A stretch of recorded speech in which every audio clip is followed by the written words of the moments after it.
무례한 사람들 때문에 상처받고 불편한 관계에 사람 대하기가 어려워지셨나요? 단호하게 대처를 하면서도 행복한 인간관계를 형성할 수 있는 슬기로운 마음 테크닉 배워보시죠. 내가 행복해지는 소통 심리학 금요 초대석.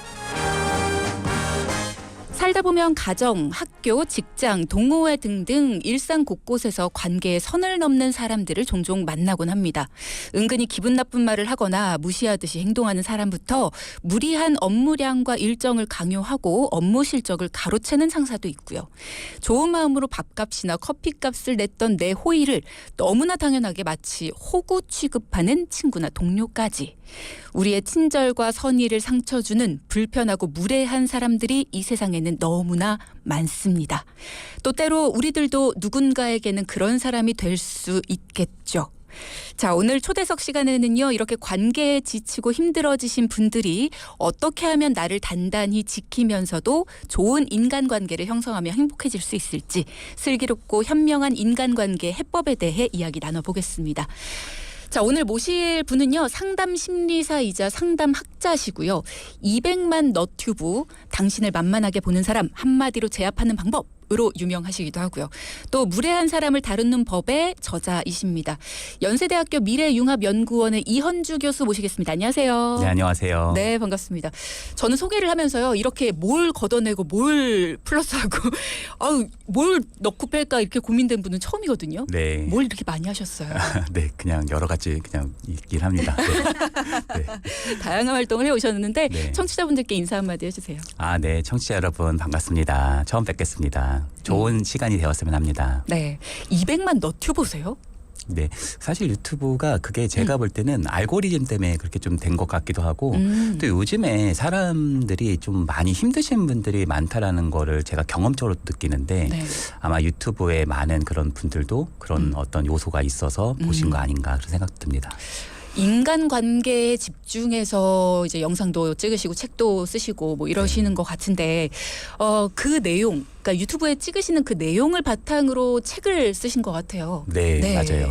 이 책을 쓰신 계기도 궁금해요. 사실 제가 그 본질은 임상가입니다. 그래서 사람들을 사실 가장 깊게 만나는 사람이 저희 직업군이거든요. 사실 굉장히 특이한 직업군이에요. 왜냐하면 한 사람과 한 사람이 만나서 네. 방음 장치까지 되는 그런 방에 들어가서 뭐 진짜 어떤 경우에는 뭐 8개월, 많게는 뭐 2년, 3년 이렇게까지 만나거든요. 그래서 부모님보다도 더 잘 알게 되는 경우도 많아요. 왜냐하면 아주 깊이 있는 이야기들을 하니까. 근데 그러다 보면 그분들이 처음에는 이제 심리적 고통 때문에 불안하고 우울하고 뭐 화가 나고 이래서 이제 보통 오게 되는데 그런 부분이 그냥 단순한 정서적 문제가 아니라 그러한 문제를 촉발시킨 계기가 거의 대부분이 인간관계인 경우가 많고요. 네. 그리고 10명 중에 6, 7명 정도는 피해자가 상당합니다. 그래서 사실 제가 이 책을 쓰게 된 그런 독자분들은 저희 내담자 그리고 어떻게 보면 피해에 너무 많은 어떤 좀 누적된 피해를 입으신 분들 그분들에게 사실은 쓴 책이다 이렇게 말씀드릴 수 있어요. 책 제목을 보고 조금 신기했던 게 무례한 사람을 대하는 법이 아니라 다루는 법이라고 쓰셨어요. 다루는 법. 왜 그렇게 쓰셨을까요? 아니 사실 제가 그 솔직히 말씀드리면 출판사에서 네. 이렇게 다루는 법이라고 하셔가지고 아이디어를 주군요. 그것도 있고요. 사실 또 제가 한번 여쭤봤어요. 그런 굉장히 착하게 기능하고 계시는 분들한테 무례한 사람을 어떻게 대하는지 제가 이렇게 여쭤보니까 참죠. 다 이렇게 가더라고요. 그러니까 대한다는 게 약간 수동적인 의미를 조금 품고 있는 거 아닌가 그런 생각을 했고요. 네. 영어 단어 deal with라고 하는 게 보면 다루다라는 것도 있지만 대처하다라는 것도 있거든요. 그래서 조금 더 좀 적극적으로 이런 패턴이라든지 상황에 좀 적극적으로 임하면 좋겠다. 그런 포인트도 있었습니다. 그렇군요. 네. 저희가 이제 테크닉을 가르쳐드리는 방송이다 보니까 네. 여러 전문가분들을 모시거든요. 근데 항상 전문가분들을 모시고 뭐 부동산 전문가분들, 주식 전문가분들 뭐 다 모시다 보면 그래서 그분들은 부자냐? 그래서 그분들은 그 분야에 대해서 권위자이시긴 한데 그래서 그렇게 잘하고 계시냐 물어보면 항상 저는 못해요. 이런 말씀을 많이 하세요. 네. 인간관계에 있어서 전문가시니까 테크닉을 전해주고 계시는 건데 네. 그래서 쉬우세요? 인간관계? 아닙니다. 저도 많이 어렵죠. 네. 항상 배워가고 있는 중입니다. 네. 인간관계는 왜 이렇게 어려운 걸까요? 사실 인간관계가 정말 어려운 게 뭐냐면 인간의 마음은 눈으로 안 보이잖아요. 그래서 뉴턴도 주식했다가 굉장히 많이 날리셨잖아요. 그래서 자신이 뭐 천체의 움직임은 자기가 계산할 수 있지만 인간의 광기는 자기가 예측이 좀 어렵다 이런 얘기를 하시기도 하셨는데 네. 어떤 면에서 인간의 마음은 잘 보이지 않고 또 인간의 마음은 하나가 아니에요. 복합적입니다. 그렇죠. 예를 들어서 아나운서님 왜 아버지에 대한 감정이 어떠세요? 라고 제가 만약에 여쭤본다면 하나로 말씀하시기가 되게 어려울 거예요. 네. 되게 사랑하는 마음도 있고 미워하는 마음도 있고 그러니까 인간이라는 마음이라고 우리가 볼 수 있는 건 보이지도 않을 뿐더러 그건 상당히 복합적이고 어떤 면에서는 예측을 하기가 되게 좀 힘든 부분이 있다. 더 나아가서 나도 힘들고 상대도 잘 보이지 않는데 둘에서의 역학이 발생을 하니까 그것을 하나의 어떤 뭐 법칙으로 만들기가 쉽지 않은 부분이 아무래도 있죠. 이렇게 인간관계에 대한 이야기를 해야겠다라는 마음을 먹으신 후에 무례한 사람들의 초점을 맞추신 이유? 네. 네, 그것도 궁금해요. 왜냐하면 우리 사회에 좀 그런 분들이 꽤 계십니다. 꽤 계시고 어떤 면에서는 그런 분들은 자신들은 그렇게 살지 않는 경우가 많은데 네. 상대에게 그거를 강요하고 압박을 주는 경우가 좀 상당한 부분들이 많이 발견되는 부분이 있어요. 그래서 저는 첫 단계는 아는 것이 되게 중요하다고 생각해요. 대처보다도 먼저 내가 알아야 거기서부터 대처할 수 있는 힘도 생기거든요. 그래서 그런 부분들이 요즘 여러 매체에서 좀 발견되고 있기도 한데 저는 그런 부분이 좀 알려져야 되는 부분이 있다라고 생각되고요. 그런 측면도 이렇게 좀 쓰게 된 부분이 되었습니다. 뭘 알아야 될까요? 그 사람이 쓰는 어떤 말의 습관, 또 그 사람이 보이는 어떤 태도, 또 그 사람이 나에게 관계를 맺는 방식, 이런 부분들에 우리가 모르면 그냥 좋은 사람이겠지, 뭐 무슨 뜻이 있겠지, 뭔 생각이 있으실 거야. 왜 우리 왜 아나운서님 뭐 취권 같은 거 이런 거 예전에 막 무협 영화 같은 거 보면 네네. 막 물 날르고 막 뭐 엄청나게 고생 많이 시켜가지고 도대체 나는 무술을 배우러 왔는데 왜 이런 걸 시키나. 그렇죠. 나중에 다 깊은 뜻이 있잖아요. 그렇죠. 그래서 깊은 뜻이 있는 줄 알고 10년, 20년, 30년 동안 굉장히 뭔가 내 인생에 갈리는 경우들이 많은데 그런 부분들이 한 번 발생되면 누적되는 경우가 상당하기 때문에 좀 그것을 명확하게 아는 것이 필요하다. 이런 부분입니다. 그렇죠. 알아야 된다. 무례한 사람들에 대한 대처법을 알기 위해서는 그 사람이 왜 저런 말을 하는지 그 사람의 행동 패턴도 그렇고 저 사람이 어떤 마음을 가지고 저런 말을 하는지 이런 것들도 파악을 하고 이 책을 좀 보니까요. 일단은 나 자신을 아는 것도 좀 중요하다 이런 말씀도 하셨고요. 네. 그리고 그게 또 나를 아는 것이 중요한 게 나를 보호하기 위해서다 이런 말씀도 하셨거든요. 네. 교수님께서는 어떤 인간관계에서든지 나를 알고 나를 보호하고 나를 지키는 것, 나를 단단히 하는 게 가장 먼저다 이런 네. 말씀을 굉장히 많이 강조를 하셨어요. 네. 아마도 많은 분들을 상담을 하시면서 그분들이 이제 마음을 다쳐서 오시는 걸 보고 네. 스스로를 지키는 게 바로 인간관계의 최우선이다 이런 네. 생각을 많이 하셨던 것 같은데요.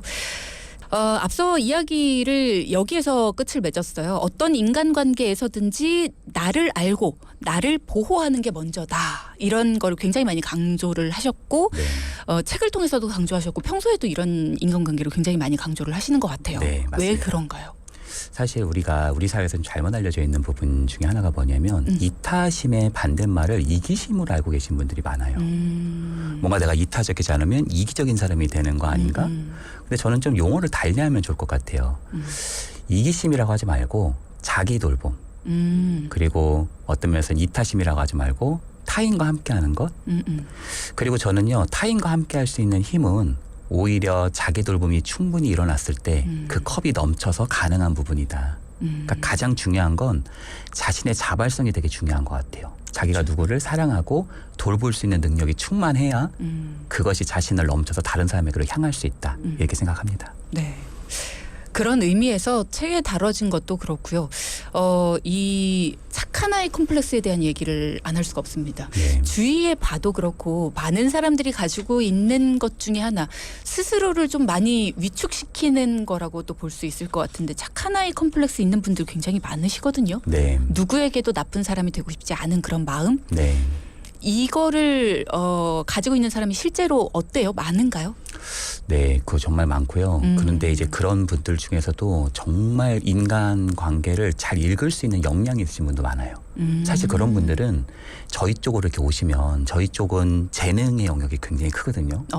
예를 들어서 뭐 공부해가지고 이렇게 뭐 통계 좀 하고 연구 방법론 좀 해보고 이런 것보다도 저희 분야는 인간을 다루는 사실 분야이기 때문에 이런 부분은 좀 재능의 영역이 크고 실제 착한 아이 컴플렉스를 가지고 계신 분들은 상당한 왜 스타워즈 보면 포스 감흥자라고 있잖아요. 초능력자처럼 네네. 인간의 표정을 딱 보면서도 다 읽어내시는 분들이 있으세요.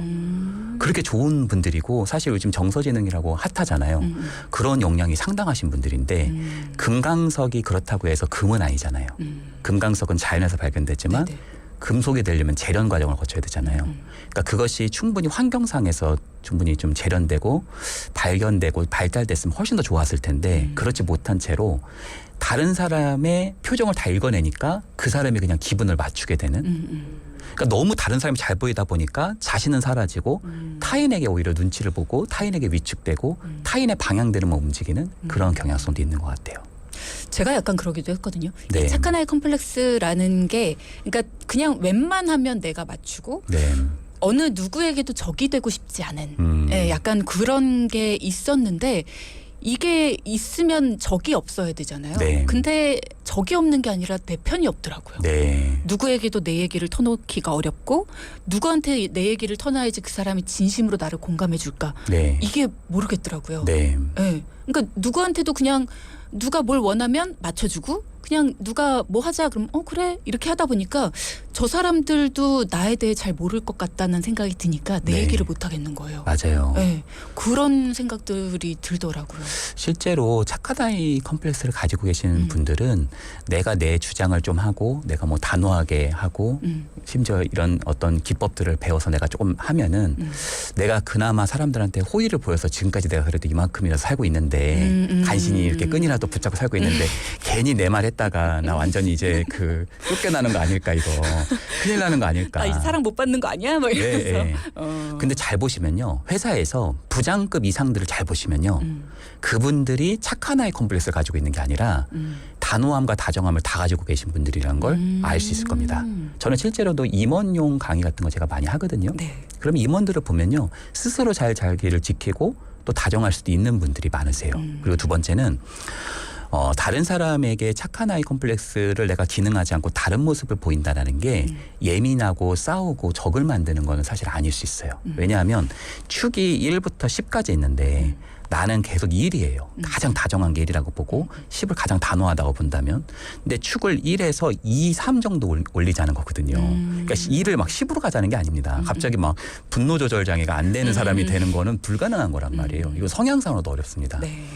그래서 이거는 이겁니다. 우리가 왜 보통 영화 같은 거 보면 짱은 짱끼리 싸우잖아요. 네. 야, 네가 뭐 이쪽 통이야, 나도 이쪽 통이다. 막 그래서 싸우잖아요. 그렇죠. 그건 영화고요. 실제로 그런 짱들끼리 사실 괴롭히는 사람은 가장 괴롭혀도 될 만한 사람에게 보통 그런 행동을 합니다. 맞아요. 그래서 자신이 조금이라도 피해가 될 것 같은 사람한테는 절대 그런 일을 하지 않거든요. 그럼 우리는 방법이 있겠죠. 나도 세거든. 이래가지고 나도 막 거의 뭐 사전 아니어도 나도 뭐 늑대 정도는 된다. 뭐 권투도 배우고 그러는 방법도 있지만 사실요 안 건드는 사람들 중에서는요 이런 사람도 있어요. 그냥 자기 분야 열심히 하시는 분들. 검도도 그냥 열심히 하시거나 왜 고등학교 보면은 방송국에서 내가 열심히 하시거나 친구들 사이에서 내가 괜찮게 살고 있거나 공부를 잘한다거나 그러니까 소위 자기 관리 굉장히 잘 되시는 분들도 건들지 않습니다. 그러니까 소위 이 사람은 뭔가 단단하고 이 사람 뭔가 뿌리가 굳건하네 하는 사람들은 툭툭 건들지 않는다. 오히려 막 뭔가 계속 이렇게 좀 뭐 너무 나한테 호의적으로 대하고 막 비위를 맞추고 막 저자세를 보이고 이런 사람에게 오히려 그러한 방향성 좀 무례한 태도들이 더 집중되는 경향이 있다. 그래서 저는 이렇게 생각합니다. 사람이 10명 있으면 한두 명하고 친하게 지낼 수 있죠. 그렇다고 해서 7, 8명을 적으로 만드는 건 좋지 않다고 생각해요. 그렇죠. 왜냐하면 인간을 적으로 만드는 건 나중에 어떤 방식으로 정말 피해가 올지 모르거든요. 그래서 적을 만드는 게 아니라 어떤 면에서 한두 명은 정말 친한 존재, 7, 8명은 괜찮은 사람, 호감 있는 사람, 멋진 사람 이러한 모습으로 가는 것이 괜찮지 않나. 그러기 위해서는 자기를 적절하게 보호하고 자기를 좀 사랑할 줄 알고 자기의 이야기를 할 수 있는 부분들이 매우 중요하다. 이렇게 말씀드릴 수 있을 것 같아요. 지금 문자창에 봐도요. 항상 저 역시도 마음이 여려서 항상 손해보는 느낌이 들 때가 있고 내가 그냥 좀 손해보지 이렇게 지고 들어갈 때가 많습니다. 이런 얘기를 주시는 분들이 몇 분 계세요. 네. 그냥 내가 손해보고 만다는 생각을 할 때가 많습니다. 인간관계에 있어서 그냥 내가 이해하고 말지 뭐, 내가 배려하고 말지 뭐, 이런 분들이 꽤 많으시거든요. 네. 우리가 오늘 나눠볼 얘기 중에 하나기도 한데요. 호의가 반복되면 권린 줄 안다. 뭐 영화 대사 중에도 있는데 네. 호의를 베푸는 사람들을 주변에서는 저 사람은 정말 남을 잘 배려해줘 라고 보는 사람들도 물론 있지만 네. 호의를 베푸는 사람을 호구로 본다. 네. 이런 사람들도 분명 존재해요. 네. 어떻게 해야지 내 호의를 호의로 받아들일까요?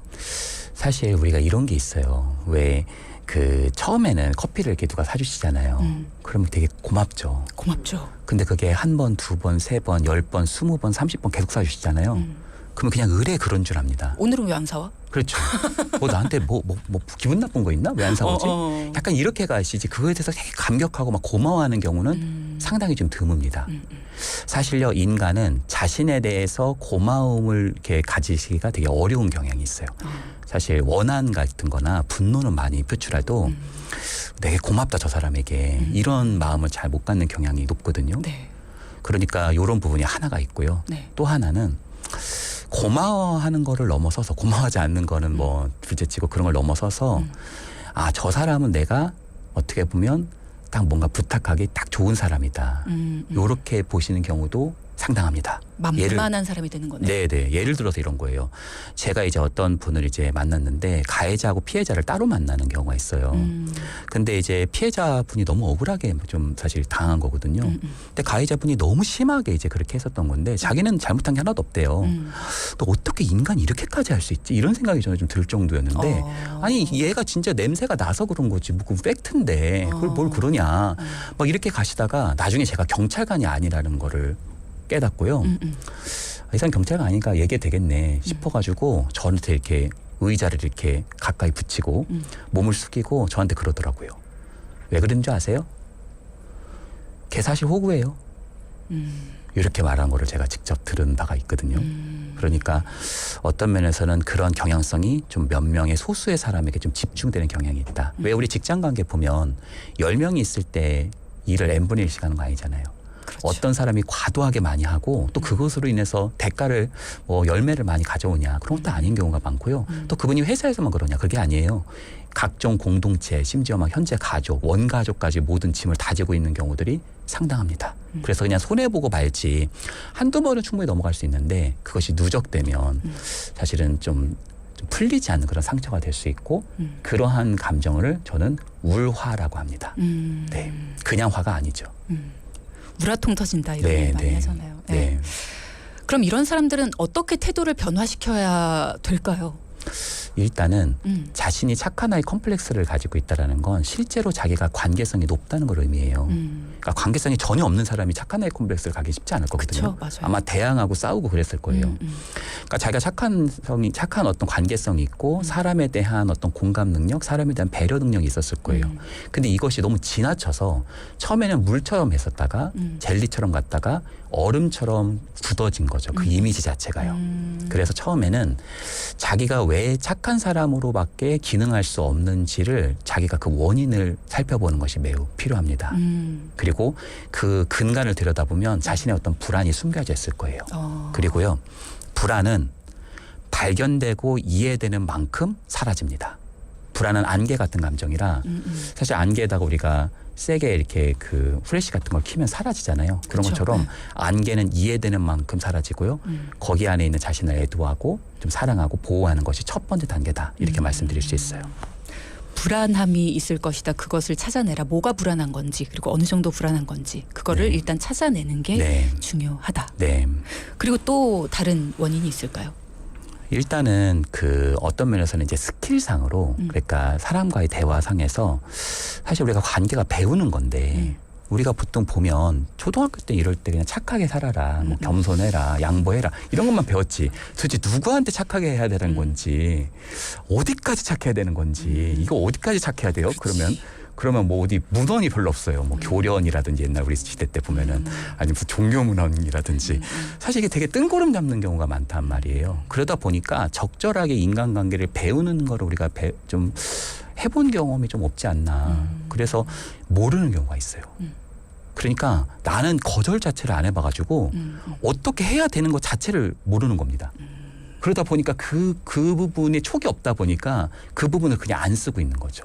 근데요, 내가 막 그 사람하고 붙어서 예민하게 싸우라는 게 아니라 조금씩 거절도 유연하게 하다 보면 늡니다.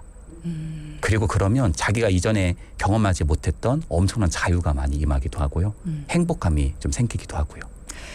무례한 사람을 대하는 방법 어떻게 할 수 있을까? 무례한 사람의 유형도 궁금하고요. 네.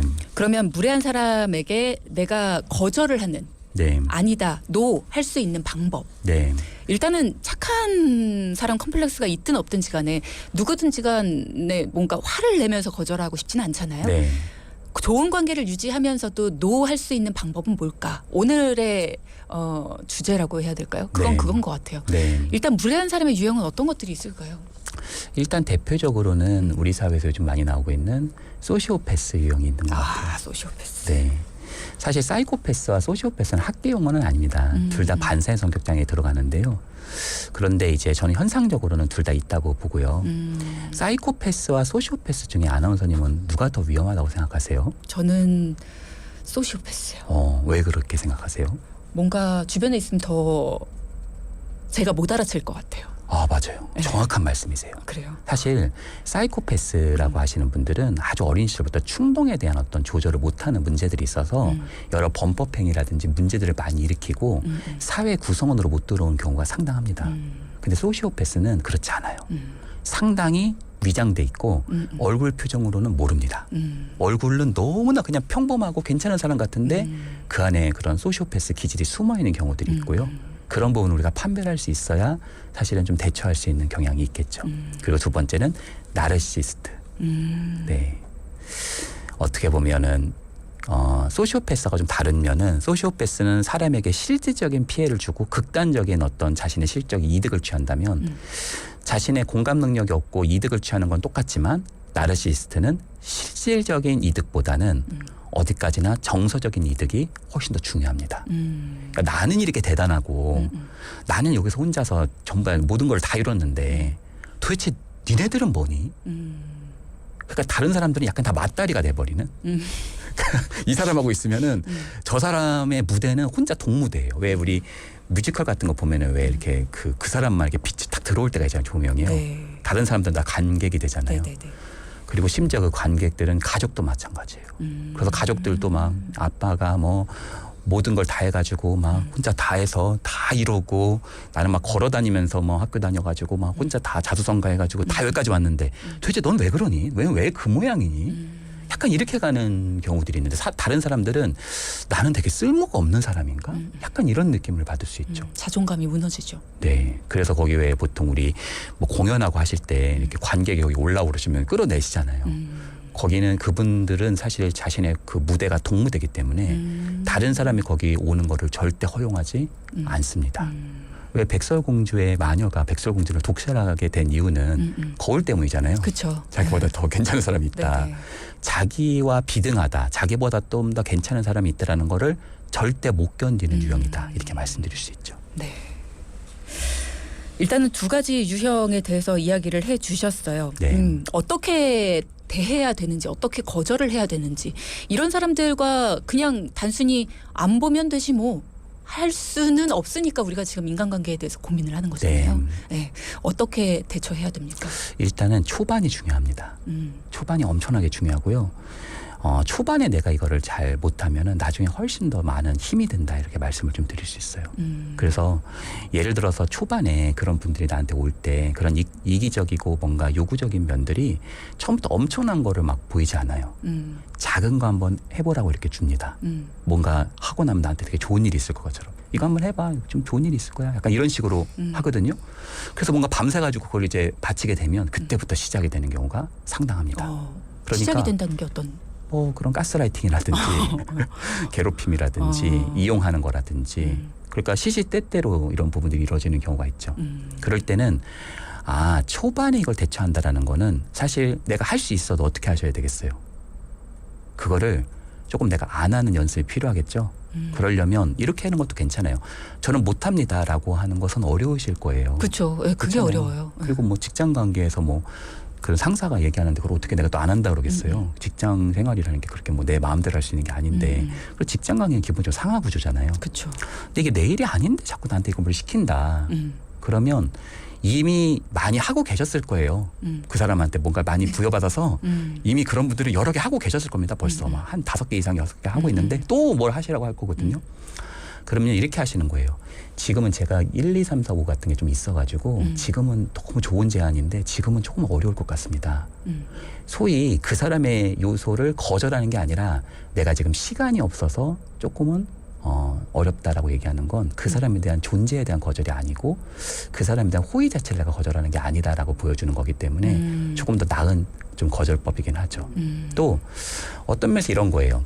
예를 들어서 팀이 10명이 있어요. 근데 나한테만 맨날 시켜요.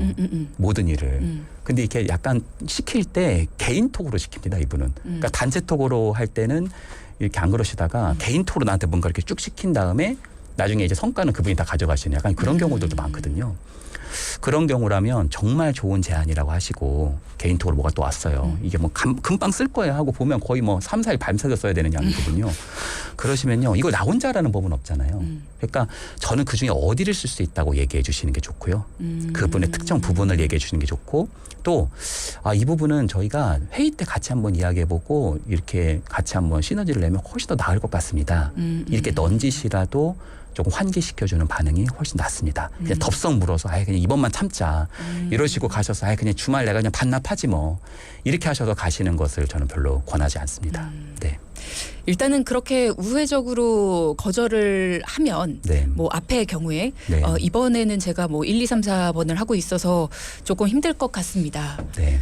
다음번에 또 시키지 않을까요?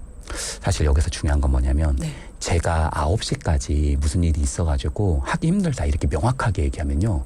바로 이렇게 가요. 그럼 9시 이후엔 되겠네. 그렇죠. 네. 그렇게 가잖아요. 정확합니다. 네. 제가 금요일까지는 좀 바쁜 일이 있으면 토요일날도 토요일날에, 돼. 이렇게 간단 말이에요. 네. 그러니까 정확한 날짜를 얘기 안 하셔야 돼요. 아. 그게 되게 핵심이에요. 그리고 여기서 핵심 뭐냐면 아하. 그렇게 시키시는 분들의 가장 이걸 뭘 시키시는 이제 패턴이 뭐냐면 즉시 응답하는 분들에게 시켜요.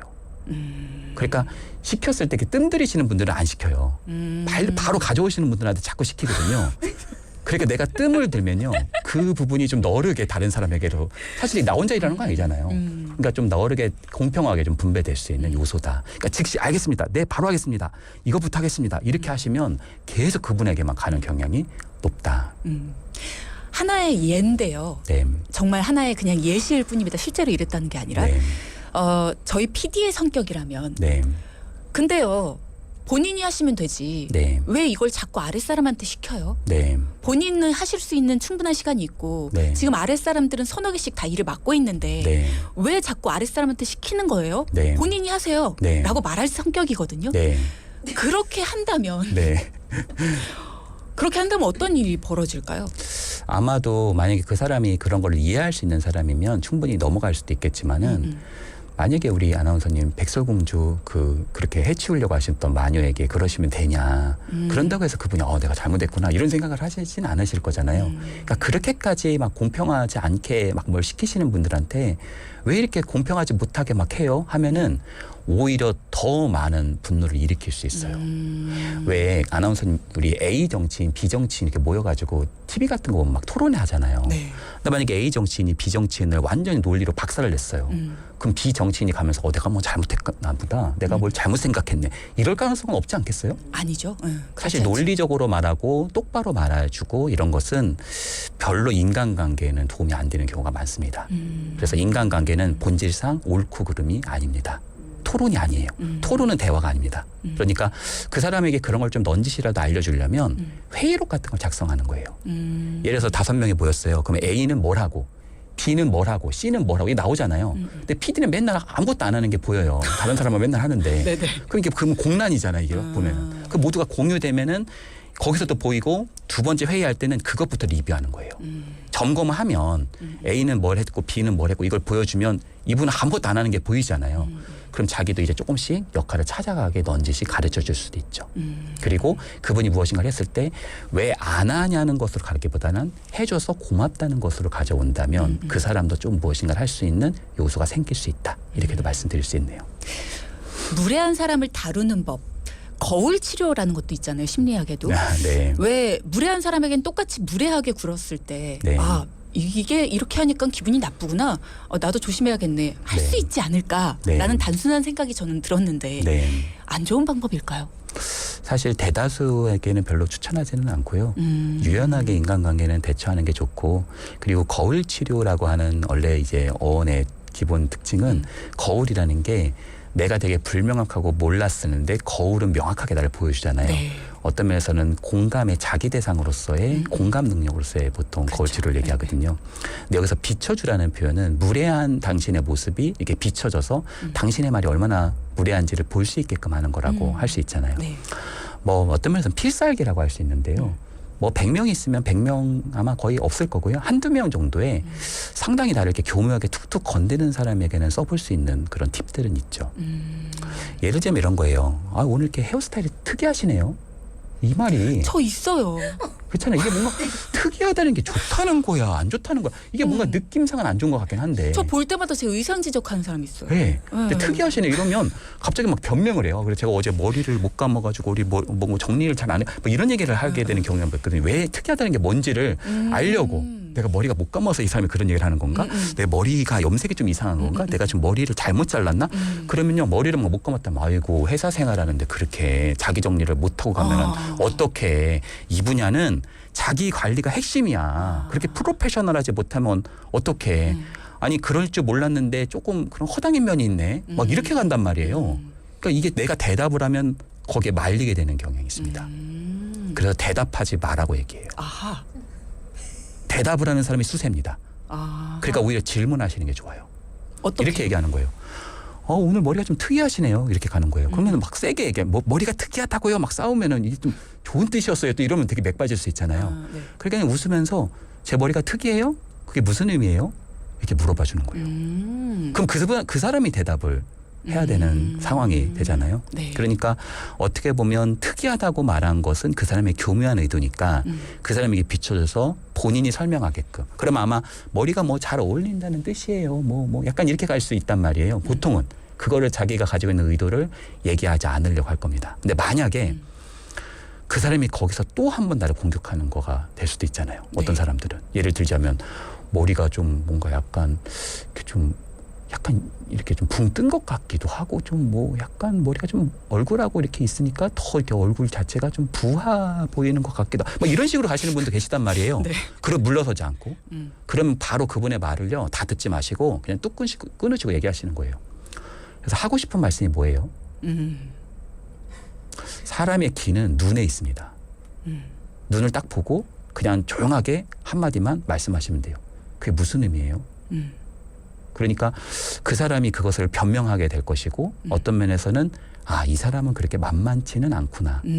그리고 그 표적을 사실은 조금 이 사람에게 두지 않을 경향성이 높다. 강한 사람은 약한 사람에게 접근된다라는 것. 이걸 꼭 기억하셨으면 합니다. 그렇군요. 네.